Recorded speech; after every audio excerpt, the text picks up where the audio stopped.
Isis, like Oshun, is traditionally associated with the vulture.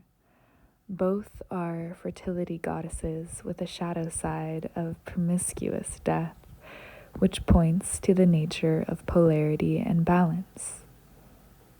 I see now that her great beauty and fertile power comes from her ability to digest the grotesque shadow aspects of her nature. Like the vulture, Oshun and Isis are transformers. I had walked since dawn and lay down to rest on a bare hillside above the ocean. I saw through half-shut eyelids a vulture wheeling high up in heaven, and presently it passed again, but lower and nearer, its orbit narrowing. I understood then that I was under inspection. I lay death still and heard the flight feathers whistle above me and make their circle and come nearer. I could see the naked red head between the great wings, bare downward staring.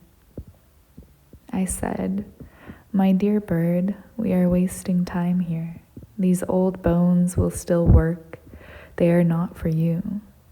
But how beautiful he looked, gliding down on those great sails.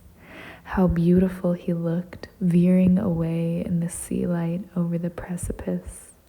I tell you solemnly that I was sorry to have disappointed him, to be eaten by that beak and become part of him, to share those wings and those eyes. What a sublime end of one's body.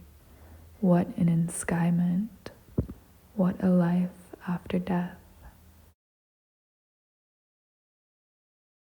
The living look on in horror to see the devouring of the dead.